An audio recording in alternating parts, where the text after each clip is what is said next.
నమస్తే welcome to our channel. మాజీ మంత్రి వైసీపీ కీలక నేత ఆర్కే రోజా మరోసారి కూటమి ప్రభుత్వం పైన సెన్సేషనల్ కామెంట్స్ చేశారు. మరి ఇటీవల ఒక ఛానల్కి ఇచ్చినటువంటి ఇంటర్వ్యూలో తన పిల్లల్ని వ్యక్తిత్వ హననానికి పాల్పడుతున్నారు అంటూ కంటతడి పెట్టినటువంటి రోజా మరోసారి ఇటువంటి సంచలన కామెంట్స్ చేయడాన్ని ఏ విధంగా చూడాలి, మరి మొత్తానికి ఇప్పుడు హైదరాబాద్ పారిపోతున్నారు, తర్వాత అమెరికా పారిపోతారు అంటూ రోజా చేసినటువంటి కామెంట్స్ని ఏ విధంగా చూడాలి తెలుసుకునే ప్రయత్నం చేద్దాం. దీన్ని విశ్లేషించడానికి మనతో పాటుగా ఉన్నారు సీనియర్ పొలిటికల్ అనలిస్ట్ అంకమరావు గారు. నమస్తే సార్. నమస్తే.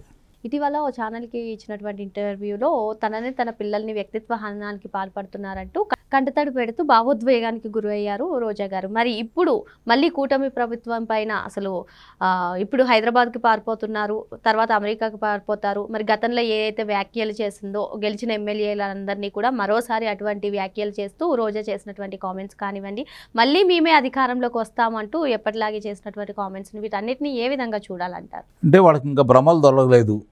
మేము అధికారంలో ఉన్నామని వాళ్ళు భావిస్తున్నారేమో, లేకపోతే అధికారంలోకి వస్తామని భావిస్తున్నారేమో, 2019 చేసినట్టు ప్రజల్ని మోసం చేయొచ్చని భావిస్తున్నారేమో. అయితే మనం ఈ 3 కారణాలు కూడా దాంట్లో ఉండొచ్చు.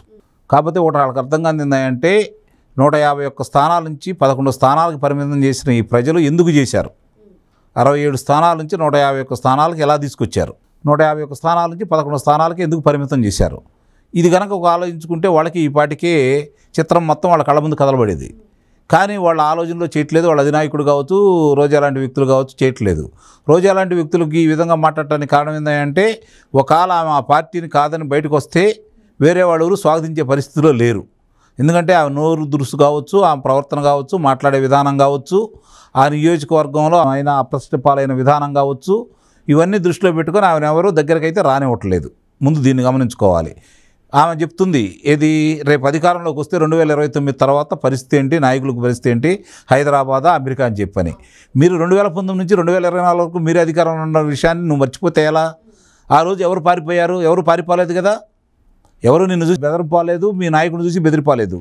రాష్ట్రంలోనే ఉండారు, పోరాడే వాళ్ళు పోరాడారు, లేకపోతే మిగిలిన వాళ్ళు రాష్ట్రంలోనే ఉండారు, పారిపోలేదుగా మీ నాయకుల్లాగా.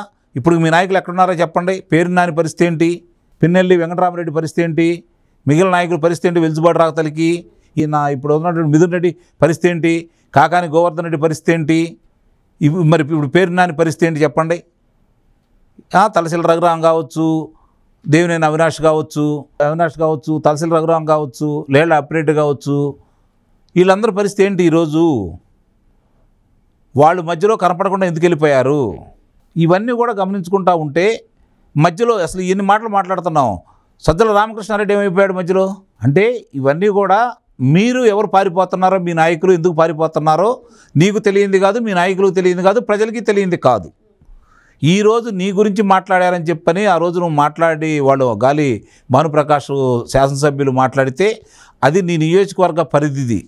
నీకు అతనికి ఉన్నటువంటి వైరుధ్యాలను దృష్టిలో పెట్టుకొని ఒకళ్ళ మీద ఒకళ్ళు చూసుకోవడం విమర్శల్లో భాగం. అయినా సరే అలా నోరు జారటం, వేంపనే మాటను ఉపయోగించడం తప్పని చెప్పి మాట్లాడాం. కానీ ఆ రోజు ఆ మాటలు మాట్లాడి 24 గంటల గలవతలికే నువ్వు గాలి నా కొడుకులు గాలిలో గెలిచారని చెప్పని మాట్లాడితే దాన్ని ఏ విధంగా సమర్థించుకుంటావు ఈరోజు? మళ్ళీ అది చాలదన్నట్టు మన రోజు మళ్ళీ నీ నియోజకవర్గంలో కూడా అదే విధంగా మాట్లాడావు. అంటే నువ్వు కావాలని రెచ్చగొట్టి కారాగారంలోకి వెళ్ళటానికి నువ్వు తొందరపడుతున్నావని అర్థం చేసుకోవాలా? లేదంటే ఇలాంటి మాటలు మాట్లాడితేనే పార్టీలో నాకు ప్రముఖ స్థానం ఇస్తారు, పార్టీలో నాకు మనుగడ ఉంటుందని భావిస్తున్నావా? లేదు ఇలాంటి మాటలు మాట్లాడితేనే కార్యకర్తలకు జేజేలు కొడతారు, కార్యకర్త ఏ ఆనందం అని చెప్పని కార్యకర్తలను దృష్టిలో పెట్టుకుని మాట్లాడుతున్నావా? ఇది కళ్ళ ముందు కనపడుతున్నాయే కదా. ఇప్పుడు మొన్నటిదాకా వివాదం ఏంటి? కోవూరు నియోజకవర్గం ప్రస్తుత శాసనసభ్యురాలు వేమిరెడ్డి ప్రశాంత్ రెడ్డి గారి గురించి ఎవరైతే ఉన్నాడో ప్రసన్న కుమార్ రెడ్డి అనే వ్యక్తి మాజీ శాసనసభ్యులు ఆ నియోజకవర్గానికి సోయానా ఆమెకి అన్నవరస అవుతాడు. వాళ్ళ మేనత్త గారి కోడలి ఈ అమ్మాయి. మరి ఆమె గురించి అతను మాట్లాడితే కనీసం నువ్వు ఈరోజు మాట్లాడుతున్నావు కదా మనోభావాల గురించి, స్త్రీల గురించి, రాజకీయాల గురించి, మీ పిల్లల గురించి, మీ కుటుంబం గురించి. అంటే వాళ్ళ కుటుంబాలు లేవా? కనీసం ఇది మాట్లాడటం తప్పని చెప్పని ఇంతమంది మీ నాయకురాళ్ళు ఎవరు కూడా నోట్లోంచి ఒక్క మాట కూడా ఎందుకు బయటికి రాలేదు? అంటే మీరు మాట్లాడితే వేదాలు, ఉపనిషత్తులు, ఋగ్వేదాల, వేమన శతకాల, మిగిలిన వాళ్ళు ఏదన్నా మాట్లాడితే అభ్యంతరకరమా? మీరు మాట్లాడితే ఏదో చెల్లుబాటు అవుతుంది, మిగిలిన వాళ్ళు మాట్లాడితే మాత్రం మీ మీద దాడి చేసినట్లా? అంటే ముందు మన నోట్లోంచి మాట బయటకు వస్తుంటే ఆ మాట విలువ ఏంటి, మన యొక్క విలువ ఏంటి, ఈ మాట ప్రభావం ఎలా చూపుతుందనే ఆలోచన లేకుండా మాట్లాడితే ఇలాంటి పరిణామాలు ఎదురవుతాయి. ఇక్కడ ఇంకో అంశం సార్, రోజా గారు ఏదైతే ప్రస్తావించారో హైదరాబాద్ అమెరికా అని చెప్పి 2019 నుంచి 2024 వరకు మీ ప్రభుత్వం అధికారంలో ఉన్నప్పుడు అందరూ కూడా ఆంధ్రప్రదేశ్లోనే ఉన్నారు కదా. ఇప్పుడు మరి ప్రతిపక్షం కూడా రాలేదు. జగన్మోహన్ రెడ్డి హైదరాబాద్ అమెరికా పక్కన పెడితే బెంగళూరు లండన్ ఎందుకు వెళ్తున్నారు, ముందు దీనికి ఆన్సర్ చెప్పండి అంటూ కొందరు క్వశ్చన్స్ రేస్ చేస్తారు. నిజమే కదా వాళ్ళు అడిగేదాన్ని కూడా. అంటే ఇక్కడ ఏమవుతుందంటే ఒకళ్ళ గురించి ఒకళ్ళు రాజకీయ విభేదాల దృష్టిలో పెట్టుకుని మాట్లాడుకోవడమే తప్ప వాస్తవ పరిస్థితులు ఏంటి, ఉండ పరిస్థితులు ఏంటి. మీరు అధికారంలో ఉండగా మీ అధినాయకుడు పరదాలు కట్టుకున్నాడు, దుకాణాలు మూసేయించాడు, అక్కడ పోలీసుల పహరాలో ఆయన వెళ్ళాడు, అన్నీ చేసుకున్నాడు. ఈరోజు గగనతలం మీద నుంచి వెళ్తున్నా కూడా కింద చెట్లు నరికేయించాడు, వాహనదారులను ఆపేయించారు. మరి ఈరోజు ఏ పరదాలు లేకుండా ప్రజల దగ్గరికి వెళ్ళగలుగుతున్నాడు అంటే మీ ప్రభుత్వంలో ఉండగా మీకు రక్షణ లేదనే భయం మీకుందా? ఆ రోజు ఈరోజు ఈ ప్రభుత్వం ఉండగా మాకు రక్షణ ఉందన్న ధీమాతో తిరుగుతున్నాడా? దానికి సమాధానం చెప్పు. ఇప్పుడు అవతలాలను విమర్శించేటప్పుడు మనం ఏంటో కూడా చూసుకోవాలి కదా. మనం మాట్లాడే దాంట్లో విషయం ఉందా లేదా, వాస్తవం ఉందా లేదా అని కూడా ఆలోచించుకోవాలి కదా.